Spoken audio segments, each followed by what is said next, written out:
Joint Chiefs of Staff Operations Officer, assisted the National Security Team with the campaign plan for the global war on terrorism. He authored the first theater nuclear war plan and served as the Vice Commander of America's largest airborne intelligence wing. Colonel Rob Maness is a true American hero.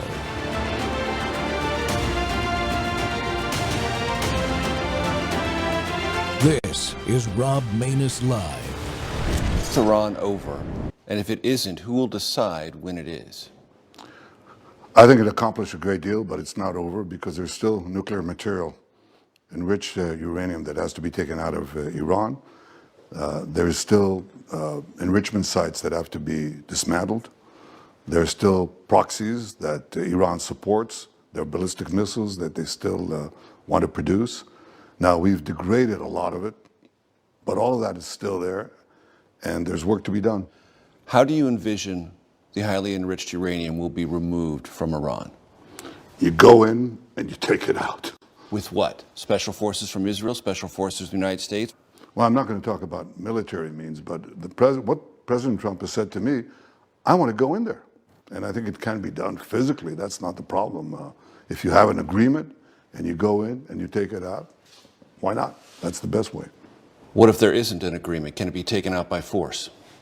Well, you're going to ask me these questions. I'm going to dodge them because I'm not going to talk about our military possibilities, plans, or anything of the kind. And I'm just trying to get at how long is it going to take to achieve that aim?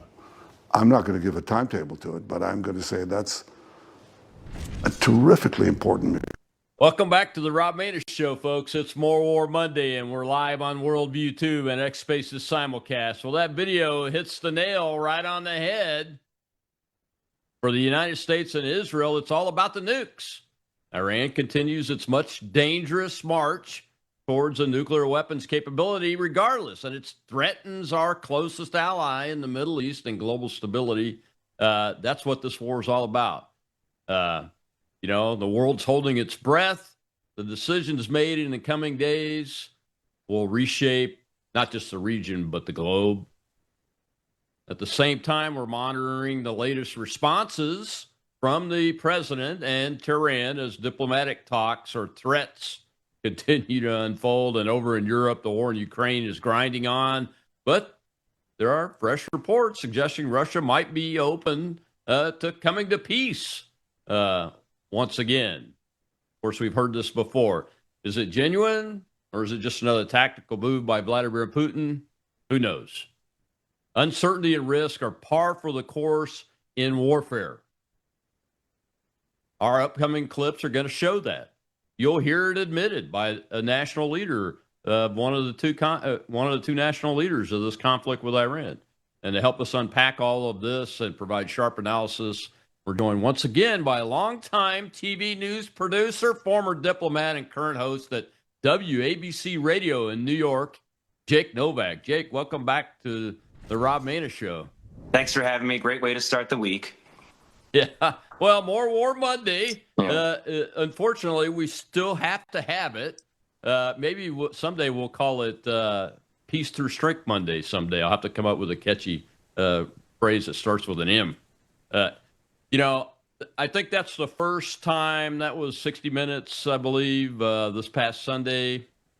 That's the first time one of the two national leaders has been very frank in this way about the nuclear material in a setting that is like natural and not in a press conference or yelling above a helicopter, the noise of a helicopter or something like that. Prime Minister Netanyahu, he's exactly where I think President Trump is. President Trump hasn't stated it that openly, but he's telegraphed this the whole time for several weeks now that we need to get the nuclear material. That's the bottom line, isn't it? Yeah, and the thing that really struck me from the clip you just played, and of course I watched the interview as well, is this media obsession with some kind of timeline. Colonel, imagine if Franklin Delano Roosevelt had pressure going into the presidential election of 1944, November of 44, to wrap things up by then. The Battle of the Bulge happened after the election. We would have been in a really bad place for another 100 years if that had been, oh, let's just stop because we're worried. We got some kind of stopwatch here. That's not how wars work. And especially not when we're fighting a country that has at least half their leadership willing to not only die.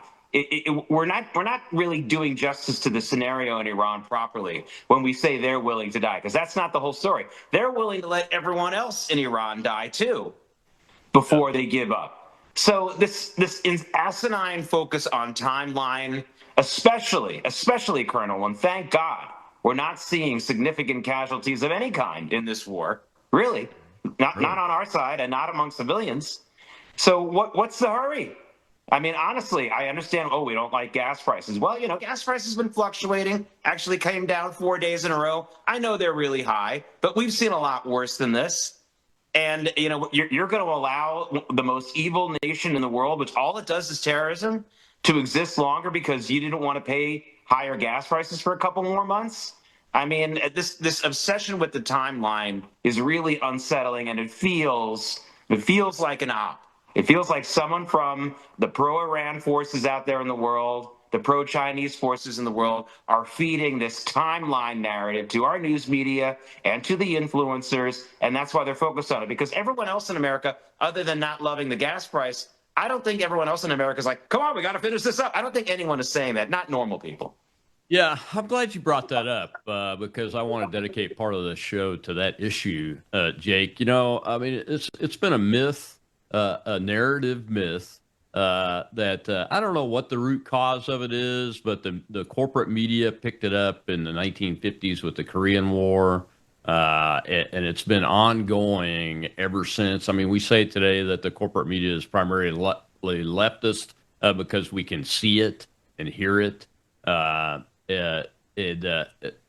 In my opinion, that plays into the hands of the adversaries, the Iranians, the Chinese, because they all have these massive. I mean, people do not understand how massive their cyber and influence and propaganda operations are against the American people and people in the West every single day, 24 hours a day, 7 days a week, and it just does. It does, in our country, it does our citizens a disservice when we're trying to end a war that's been going on against us for 47 plus years.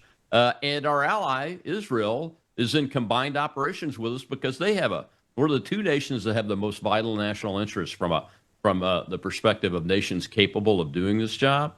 And it's a disservice to our citizens, both the everyday citizen and to the citizens that are serving in our uniformed military.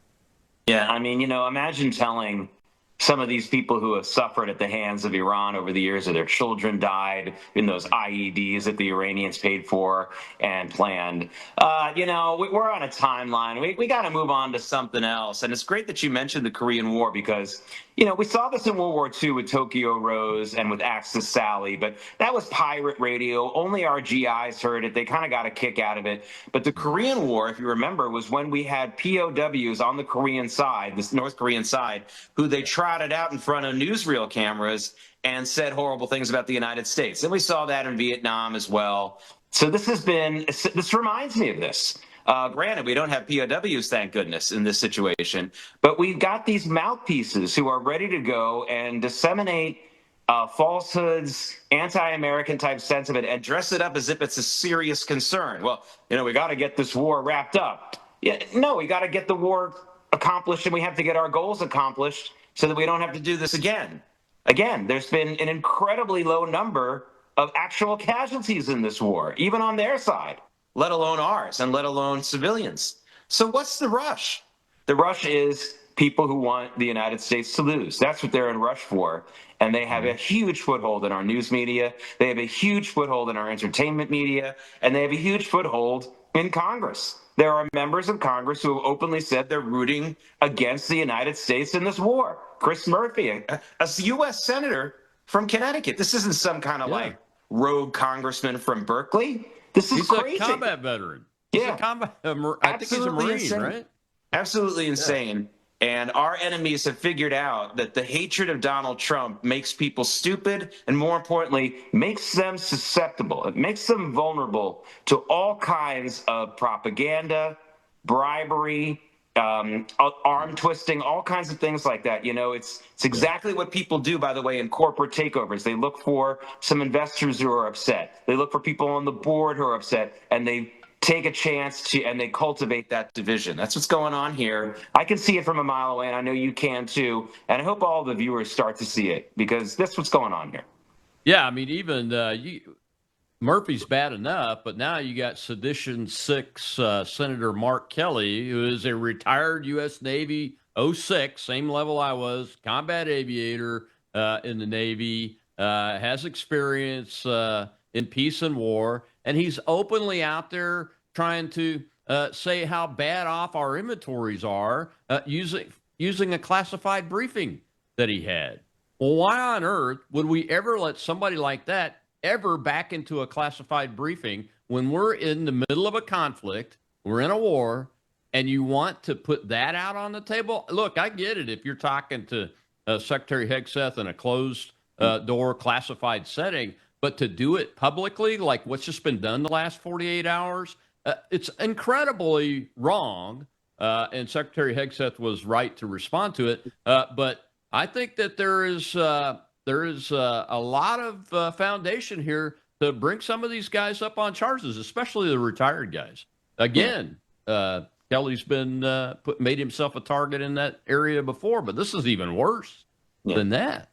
He very much hates Donald Trump, and more importantly, hates the people who voted for Donald Trump. And hatred makes you stupid. As much as I disliked Barack Obama, I didn't really like his personality either. It wasn't really that personal for me, but I can't pretend I liked his personality. But I didn't like his politics. I didn't like his priorities. I didn't like his policies. I didn't go to sleep at night hating the guy. I didn't go to sleep at night thinking, what can I do to make the people who voted for him feel bad? I didn't care about that. I didn't think about that at all, not a bit.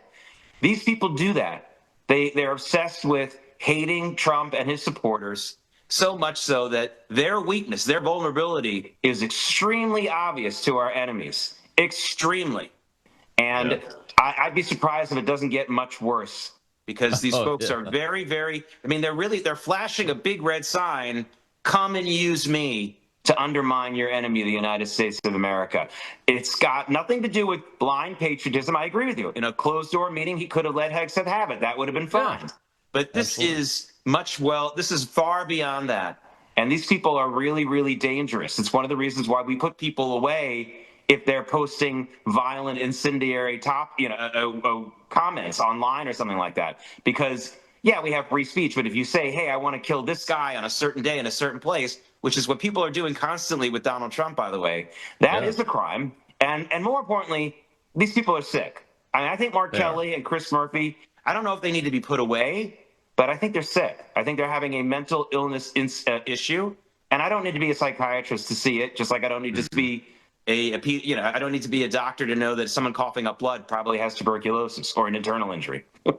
I'm beginning to think that the psychiatrist that wanted to put TDS into the manual that describes the DSM might have been onto something. We got to take a break, Jake. When we come back, we'll see another clip. This time, the Iranians have answered. The president answered.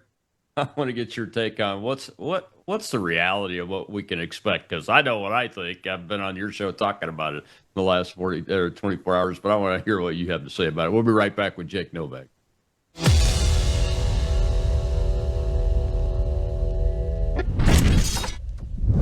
What if millions around the world could access Bible teaching and worldview training for free right now without hitting a paywall? That's exactly what happens every day at worldviewtube.com because of the Worldview Weekend Foundation. We don't lock our live stream behind PayPal. We don't restrict our content to members only. Instead, the Worldview Weekend Foundation helps cover the cost of delivering free educational and ministry programming to people across the nation and around the world. And it's not just programming. My Sunday night church service, where I taught verse by verse through Revelation for 18 months, and now I am teaching through the book of Daniel is made possible through the support of our church, Worldview Weekend Foundation. If you believe this kind of truth-centered biblical teaching must continue, donate today.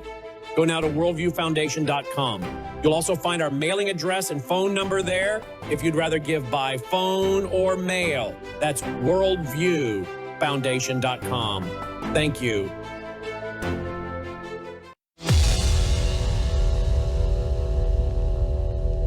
But we do have some breaking news tonight being reported by the Wall Street Journal, citing people familiar with the response from Iran to the U.S. proposal. And here are some of the highlights. Iran is proposing an end to the fighting and a gradual reopening of the Strait of Hormuz. The U.S. must lift its blockade of Iranian ports, say the Iranians. Nuclear issues to be negotiated over the next 30 days, another stipulation. Also, Iran proposing to have some of its highly enriched uranium diluted, the rest transferred to a third country, and also Iran willing to suspend enrichment of uranium, but for a shorter period than the 20-year moratorium being proposed by the administration. And it will be interesting to see what reaction we'll get to these points by the administration. But earlier today, Iran's military said that if the U.S. was thinking about restarting the war, they better think again.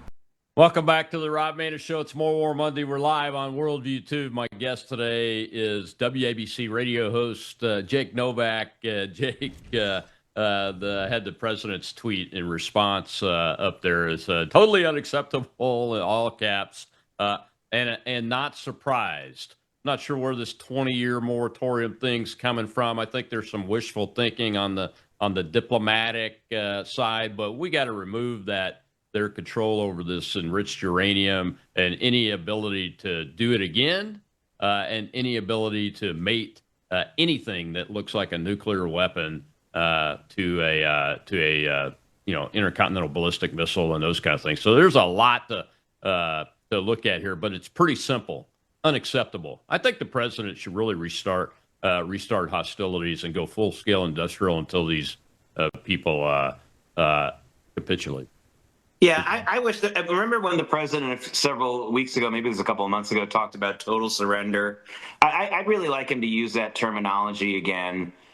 You talked about it with me on my program last night on the radio. Look, there's no good faith negotiating with the Iranians. And where have I heard all this stuff before? How do I know this? Because the Iranians, of course, were the puppet masters behind Hamas. They're more than just the puppet masters. They're full partners with Hezbollah. And this is exactly the way Hamas and Hezbollah have been pretending to negotiate for a really long time. I see this every single time. Every single time there's a ceasefire with Hamas, Hamas spends the next 2 days continuing to fire, and then they do it. So that's exactly what happened, if you remember, with the Iranians. And then, they have a rocket here, a rocket there, and they say, sorry, we couldn't control that. And that's what they've been doing. Iran has hit Kuwait and the UAE yesterday. This is the same MO. I've seen this before. There is absolutely no honor with these people. There is no negotiation with these people. I think President Trump, as you said on my program last night, wanted to show the world that he was willing to give peace as much of a chance as possible. I think that he has done that.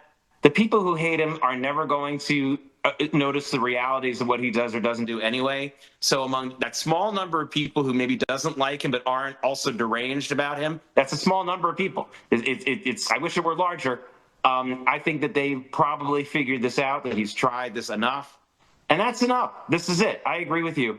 I don't want to see more war, but when you consider how much bombing the United States and Israel has done on Iran so far and how few people have actually died, especially civilians, I don't feel as guilty. I don't feel like I'm a warmonger. I don't feel like anyone can honestly say I'm a bloodthirsty person by saying I want the number one sponsor of terrorism to be wiped out, period. Especially at this low human cost, because it's been a low human cost, folks. I'm sorry, a lot of people, I'm happy, a lot of people haven't died.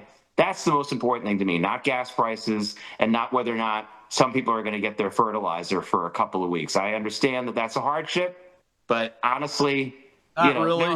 Look, we're farmers in our family. Yeah. Our family that is farming our farm has no problems. All that stuff was bought long ago, long before all this. So this growing season the fertilizer thing has no bearing, people. No bearing. It's a lie being pushed by who knows what, people wanting to gin stuff up.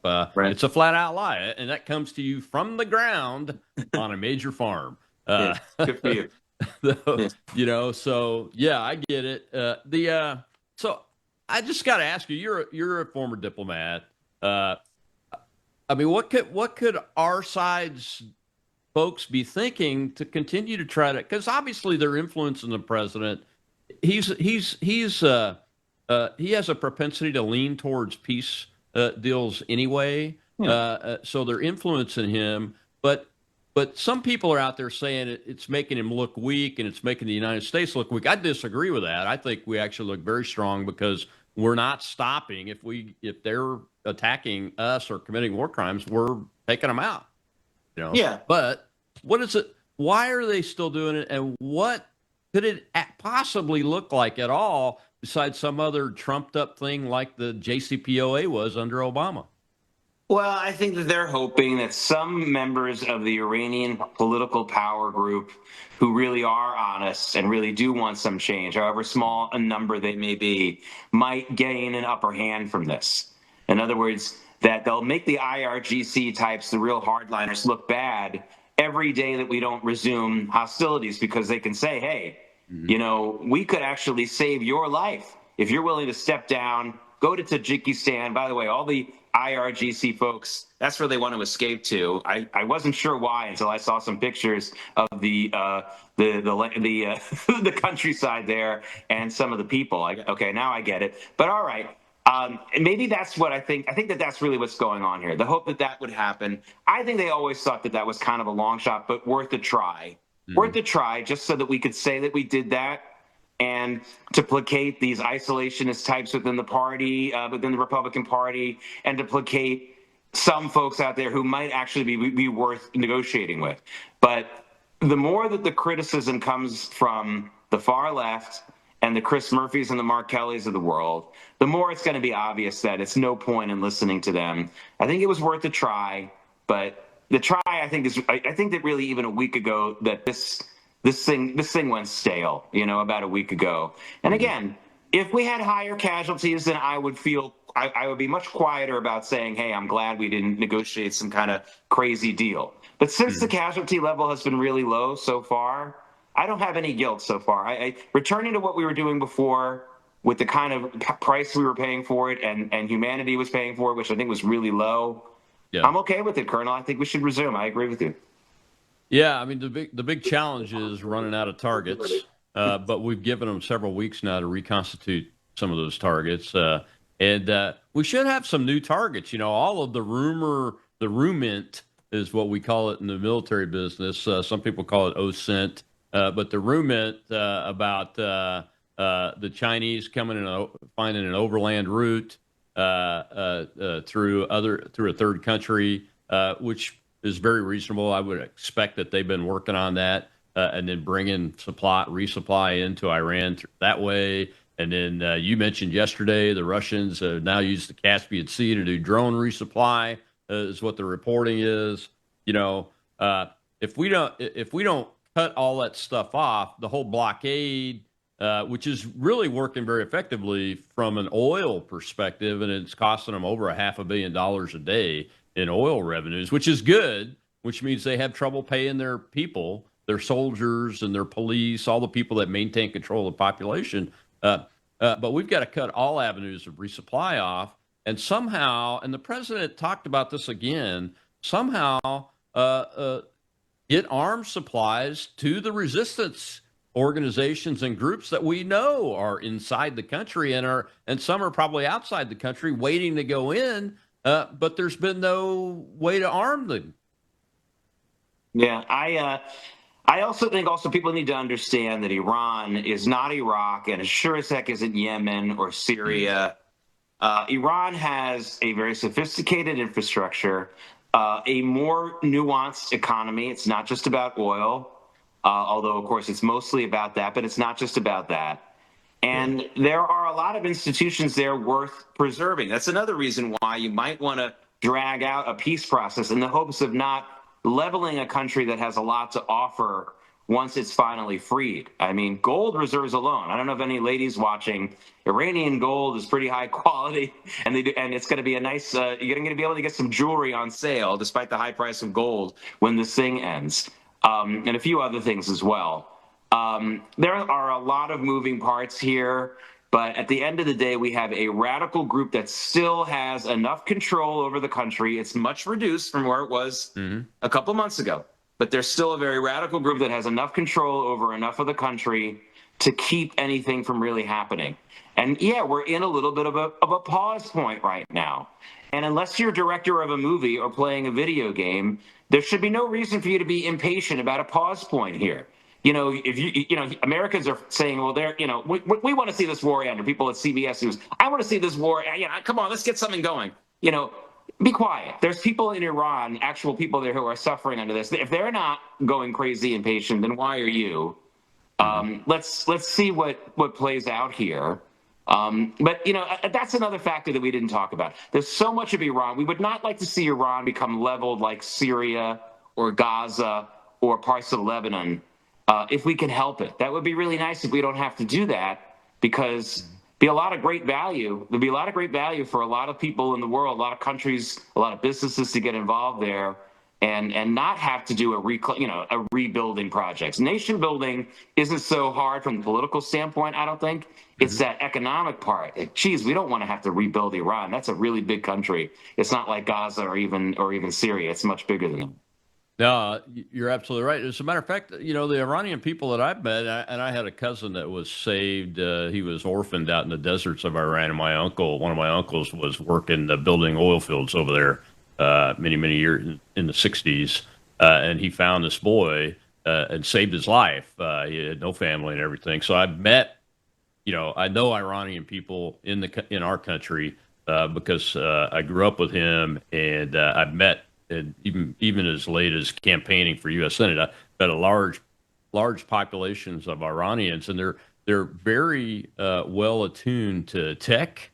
They're very well attuned to manufacturing, and I would like to see that reawakened in the population of what's remaining, and maybe some of these folks that actually want to go home, that haven't permanently settled here. And revitalize the Iranian economy as a friendly nation to its neighbors and to the rest of the world. I mean, I just see endless possibilities of prosperity and peace, and the Iranian people getting to once again be living in a world that they can be proud of, where they're not worried about getting killed every day by their own government, or somebody else having to come in and bomb the heck out of them. We got to take another break, Jake. When we come back, I want to return back to that subject of the uncertainty of warfare is uncertain.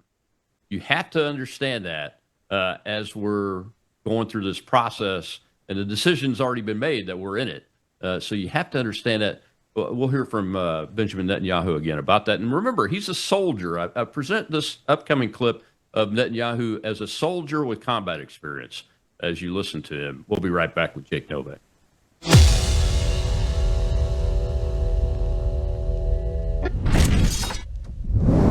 News is moving faster than ever, and so are we. Worldview Tube brings you 24/7 live stream coverage, and now, real-time alerts when it matters most. Once you have the Worldview Tube app installed, exit the app and navigate your way to Settings. In Settings, locate the tab labeled Notifications. Select the Notifications tab. Scroll down until you locate the Worldview Tube app icon.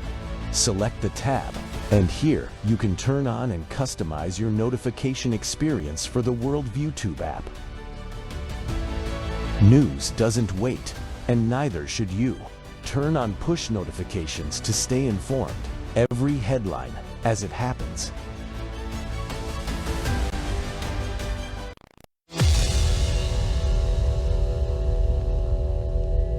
Is it possible, Mr. Prime Minister, that the war with Iran could end, but the war with Hezbollah could continue?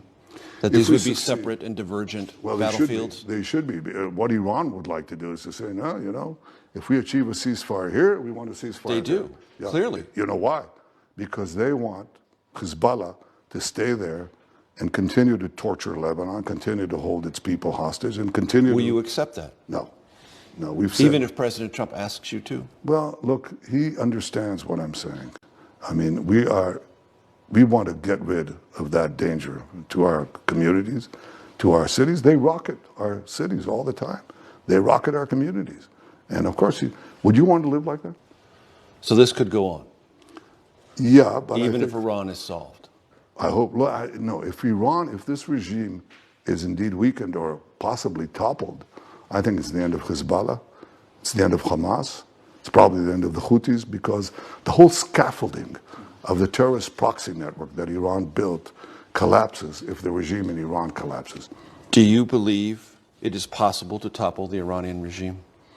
I think that you can't predict when that happens. Is it possible? Yes. Is it guaranteed? No. Risk and uncertainty. Mr. Netanyahu's clip there from his interview on 60 Minutes got my interest because I know he's a soldier that's been in combat. His brother actually was a soldier that died in combat. And he speaks with that experience. Not very many national leaders around the world have that direct experience in the West, anyway. And my guest today is Jake Novak. And Jake, you know, when you listen to the prime minister talk about it, you hear the soldier coming out. You know, you can't predict things in warfare. And when you try, he didn't say this, but I'm thinking about it. And when you try to, it usually you get proved wrong and you get egg on your face every single time when you try to make a prediction when warfare is actually happening. And the other thing that I wanted to point out in that clip is that, look, the proxies have to go. They are part of Iran. We must teach people in the West, even the Russians and the Chinese, that the proxies are part of the Iranian armed forces. That's what they are. Yeah, and I've been saying for a long time, actually the other way around, because it works both ways. Iran and its proxies are two columns holding up the building. And if either one of those columns goes down, the building crumbles.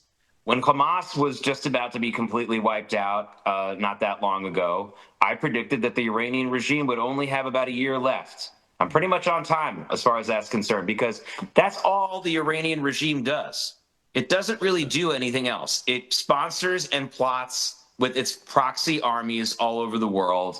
That's what it does. And with those proxy armies defeated, or with the proxy armies like Hezbollah and the Houthis seeing that Hamas was allowed to be defeated and how they wouldn't last either, and Iran would cut them loose at some point, I really didn't think that the regime would last. And sure enough, they put themselves in this position. And of course, it goes the other way around if their source is knocked out. You talked about Netanyahu being a combat veteran. You know, he wasn't just a combat veteran in wars.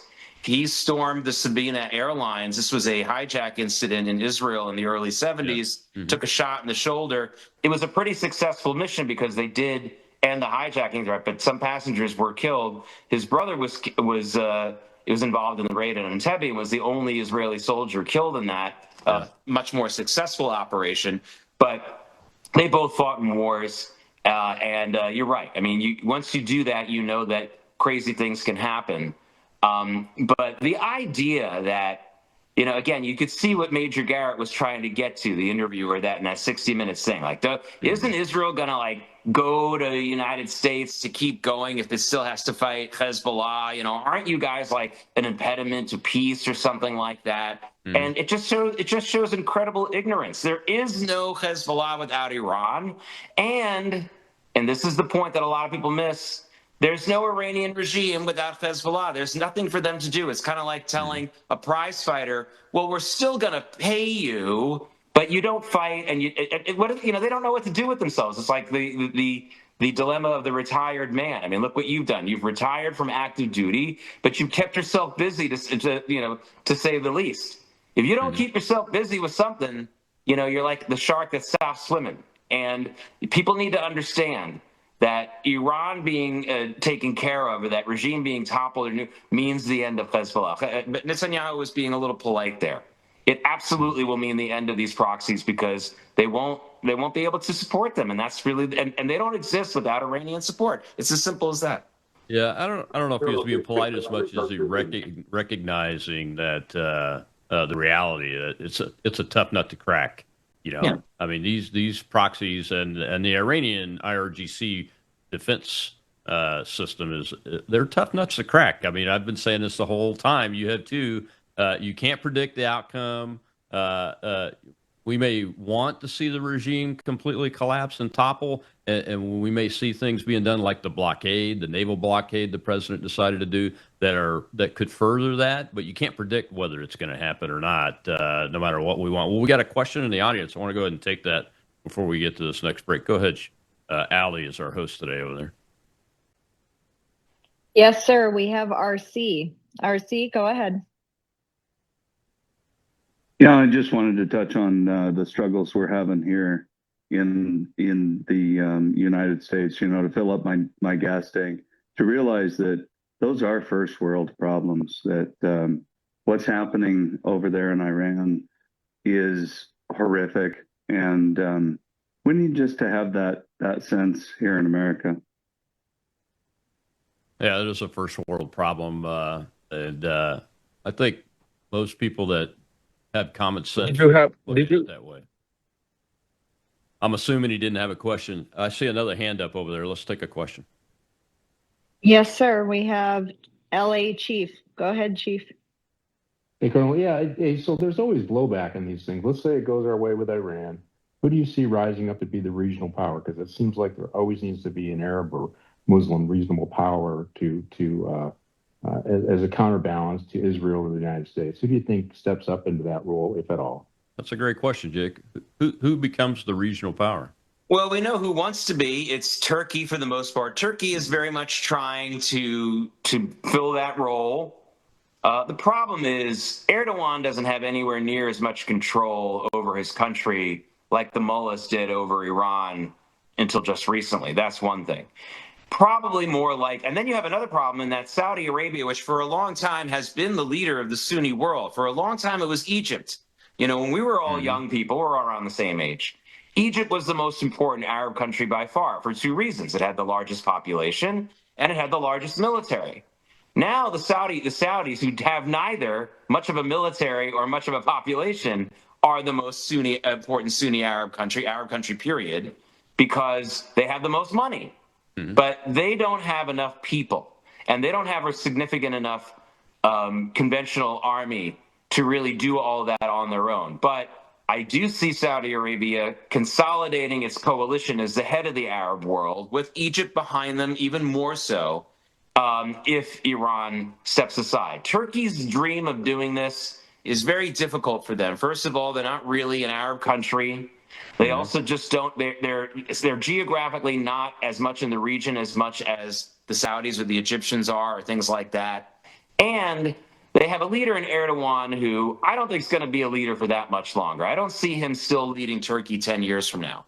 The Saudi royal family, Mohammed bin Salman, I see him being the leader 30 years from now. The military leadership in Egypt, whether it's Sisi or someone else, I also see them continuing to be the leaders in Egypt at least 20 years from now. Erdogan, I don't think, has a 10-year expiration date going on his milk carton. And because of that, even though they have worked very hard, Chief, they have worked very hard, Turkey, especially in the influence game, to be the new power, in the hopes of being the new power in the region. We're just finding out now that Turkey has been paying off a lot of these influencers, these folks on the internet, these folks on social media, these podcasters. It's Turkish money, along with Qatari money, which we've known for a long time. But now we know it's the Turks as well. So they've been trying really hard. The problem is there's no successor to Erdogan that I can see, and I don't think he's got a 10-year lifespan. I really don't. Yeah, I have high hopes that someday Turkey will revert back away from a theocracy that Erdogan's trying to create. Really, and has taken some pretty big steps to do that from a governmental perspective. It steps back towards the democracy level government that and society that we allowed to come into NATO, because I don't think we would have let them into NATO. They were like they are today, Yeah. and I think they're part of the reason why NATO's existence is at risk, and for good reason.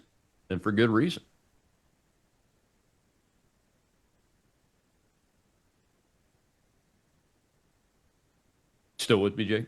I'm sorry. Yeah. I thought you were waiting for another question. Yeah, I mean, Turkey reminds me a lot of like Iran. It's an amazing country with a lot of amazing things to offer. It just has lousy leadership right now.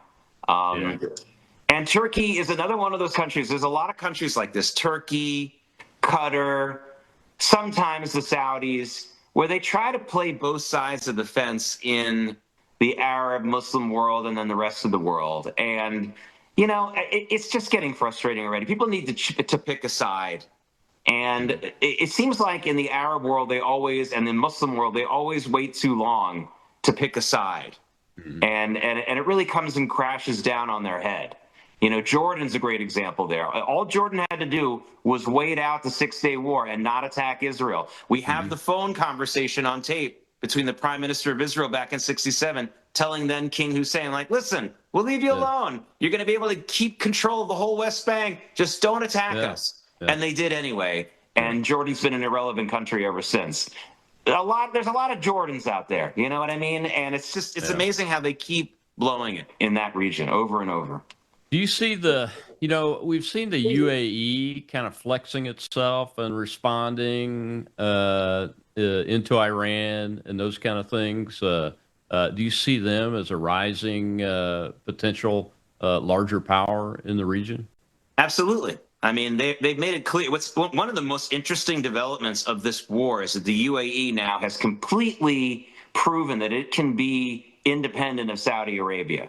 You know, when the UAE, for example, entered into the Abraham Accords, everyone knew that they had to get Saudi approval to do that first. I'm not so sure that the next thing the UAE does will require Saudi approval. I don't think the Saudis approved of them leaving OPEC. I don't think the Saudis approved of the UAE demanding all the Arab countries join them in declaring an official war against Iran just the other day. And the UAE feels very emboldened here. That's what victimhood does. You know, not to get into theological philosophy for a second here, but, you know, there's a lot of a lot of great thinkers in philosophy that believe that the real key to becoming a human and the real key to community is suffering. Once you've suffered, then you're a real human, which is why that whole Westworld thing, you know, the robots become real humans because they've suffered so much. But, you know, all joking aside, it's kind of like the labor pains analogy. But the UAE has taken the brunt of these hits from Iran during this entire war, and that has clearly made men of them in every sense of that word. I mean, actual humans and actual adults. And the UAE was already on that path.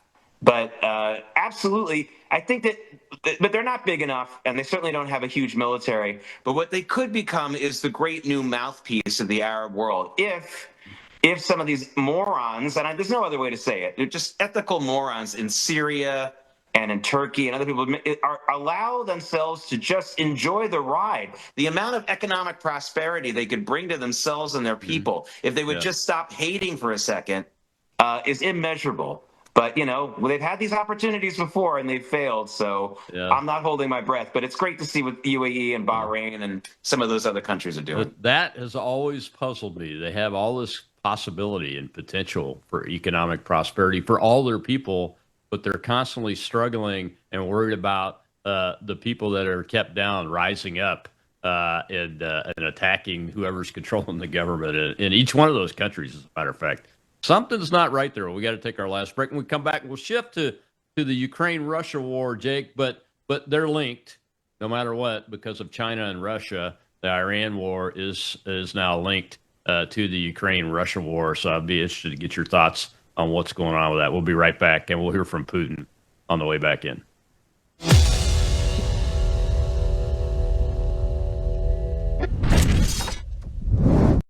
Hello, I'm Brandon House. Would you like to gain access to over 20 years of my radio shows, TV shows, my books? I've written 15 books, and most of those books are ebooks now, and we have conference DVDs, conferences where we filmed our conferences at the Ozarks, literally starting 20 years ago.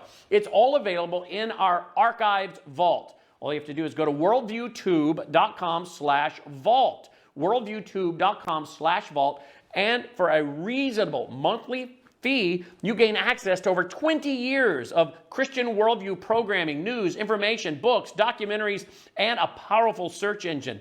And folks, it's a great way not only to educate yourself, equip yourself, but it's a big way that you can help fund our continuation as a broadcast network. Please check it out.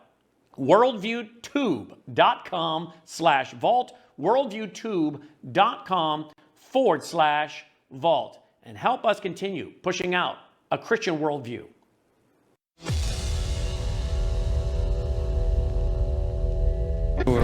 During the latest phone conversation with the President of the United States, President Trump, we spoke about May 9th,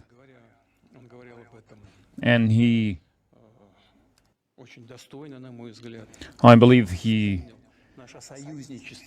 spoke about it in very good terms. He remembered our common struggle against Nazism, and I said that I plan to declare May 8th and May 9th ceasefire. Why May 8th? Because that's when they celebrate the Victory Day in the West, and Ukraine also joined the West in this regard, so they consider May 8th the Victory Day. And President Trump supported it, and literally the next day we declared our intention, but as soon as we declared that, we received no reaction from anyone. And then day or two later, when probably in Kyiv they thought and they realized that this step is supported by the U.S. administration, they thought that it would be beneficial for them to react to that. To react how? To agree to our proposal. They believed it was not to their advantage, so they came up with a different proposal to have a ceasefire in May 6th. Welcome back to the Rob Maness Show. It's More War Monday. We have to be so serious here, but it's rare that I find a clip that's very recent of Vladimir Putin, president of Russia, where he shows his sense of humor. And I knew he had one, and he did there a little bit in that clip of his press conference. I believe it was on May 9th. May 9th is the day that Russia celebrates Victory Day in Europe, and May 8th is the West Day, as he said there. My guess is Jake Novak. Jake, Mr. Putin has said some other things in the last few weeks, commenting that maybe Russia, that he didn't say maybe. He said things we could be looking at peace soon, something to that effect, and those kind of things. Is that realistic, though, considering what's happening today? The one thing I noticed, and you didn't hear it in that clip, but when he said that things might be coming to an end, that was what he said. That's the direct translation from the Russian. I couldn't help but notice the resignation in his voice and in those words. It made me a little bit more optimistic that maybe we are looking at someone who's just tired of this now, who's seen whatever benefits he could get from it have long since passed, and he's looking at an opportunity now while Trump is still president where he can maybe just put an end to this and not suffer any punitive damages from it, as if he were in a court case or something. There's a resignation in his voice. I think the guy could still stretch things out for a couple more years, but I don't feel like he's as determined to keep it going as he was before. It's amazing to me, though, and I mentioned this on my own program, not the one I did with you on Sunday, but earlier in the morning. What happened to the whole world being so concerned about Ukraine and putting the Ukraine flag on their bumper stickers and putting in their Facebook and X account profiles? I mean, you would have thought that Putin saying something like this just a couple of years ago would have sent them all celebrating. Like, look, he's giving up. I mean, it's just amazing how much and I'm not even going to blame the left for this. This is just people who are into politics as a fad. The people who are faddish, who with a D, who look at these things like it's just some kind of cool thing, like as if they're rooting for a ball club one year and then they go to another team or they like a particular movie one summer and they just move on. You know, President Trump uses the 1 million word a lot when he talks about casualties from the war. I don't know if it's that big, but certainly several 100,000, right, have died in this war over 4 years. The fact that you have a guy resigningly saying it could be ending, that really should have been the #1 story yesterday throughout the world. It wasn't, and that's an indictment of so many people, not just the left. I could just make fun of them, but so many people just who thought that this was the most important darn thing for so long, and they have a short attention span. By the way, those short attention spans, that's why people die in the world, because people move on and they don't care anymore. Yeah, I mean, if we'd had, you mentioned this earlier, if the world, the Allies had a short attention span in World War II, there'd probably still be some Nazi Germany and Empire of Japan type militaristic types running around with power of some sort today. You know, the interesting thing with that clip and that whole press conference that caught me is his body language.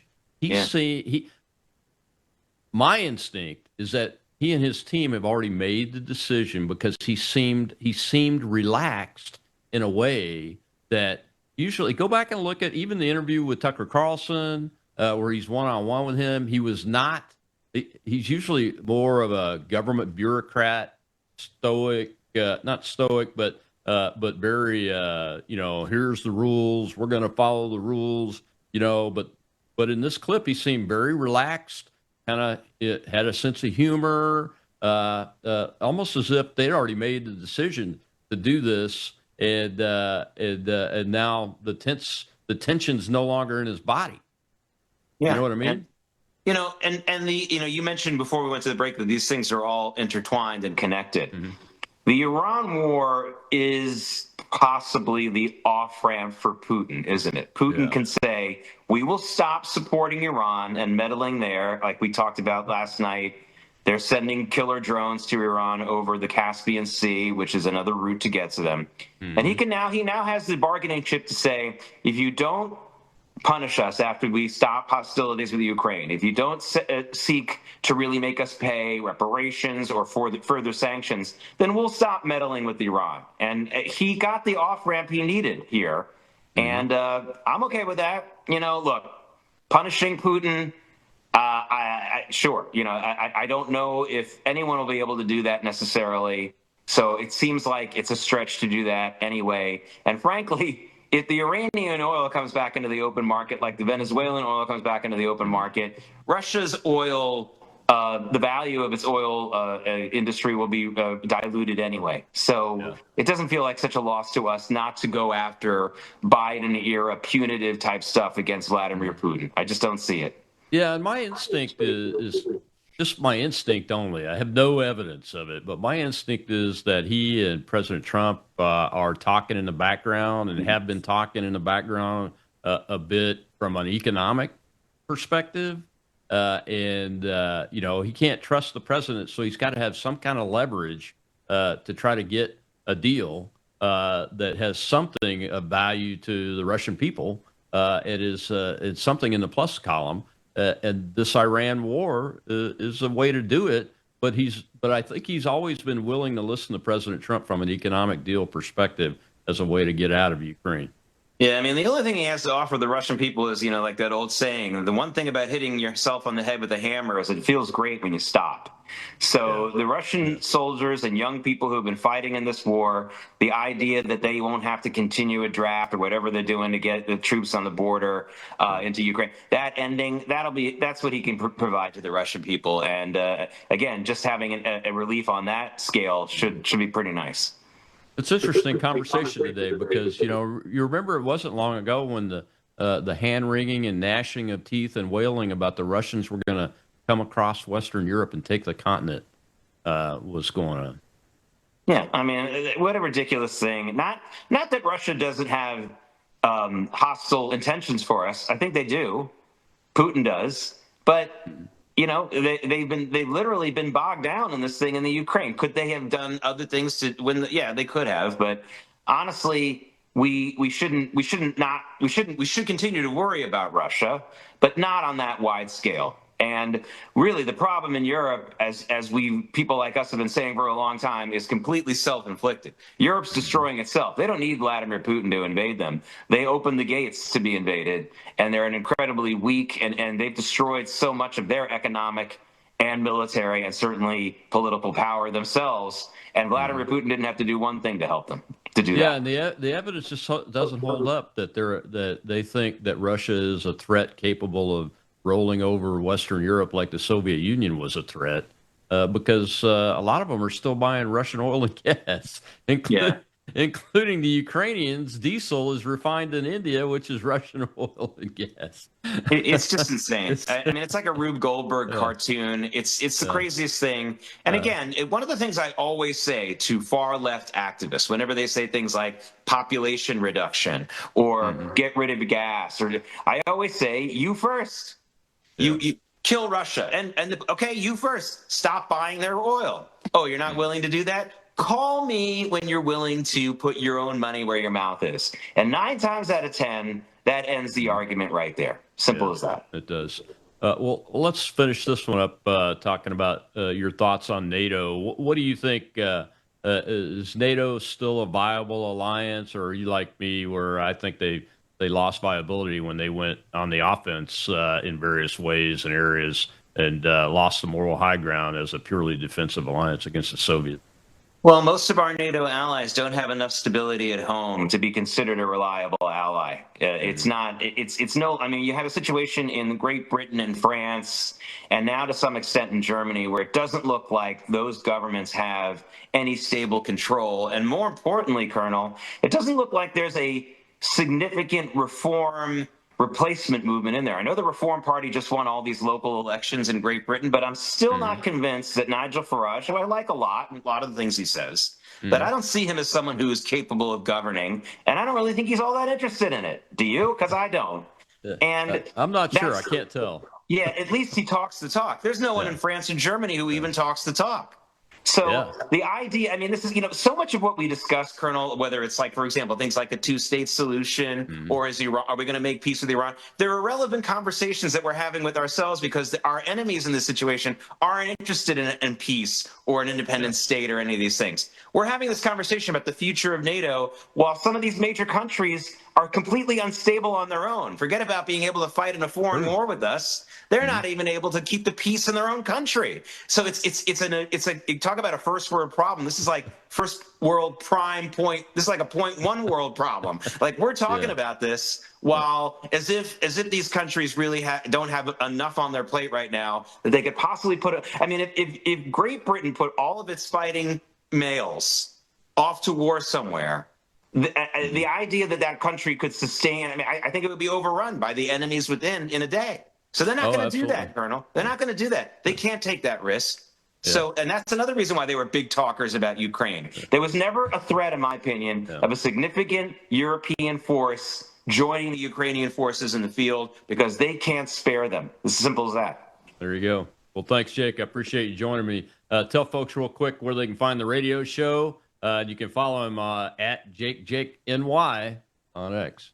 Yeah, I mean, I'm doing a lot of shows on WABC Radio, which is a national, international radio station, the WABC Talk Radio 77 app. Not only can you listen live if you go on that app or that website, but you can get all the archive shows that I've done as well. Jake Novak, WABC is all you need to type in your search engine. You'll get all of it. All right, Jake. Thanks a lot, man. I appreciate it. Tomorrow, folks, Training Tuesday, the leading U.S. Senate candidate in Louisiana, Julia Letlow, will be with us, and it's going to be fire. So check it out. I'll see you then.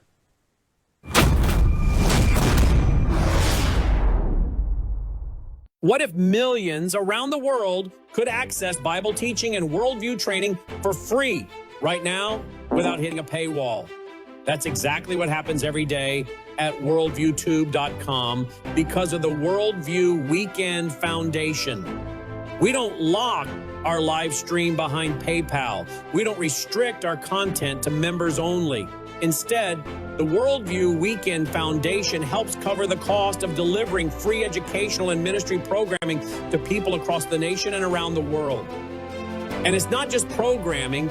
My Sunday night church service, where I taught verse by verse through Revelation for 18 months. And now I am teaching through the book of Daniel is made possible through the support of our church, Worldview Weekend Foundation. If you believe this kind of truth-centered biblical teaching must continue, donate today.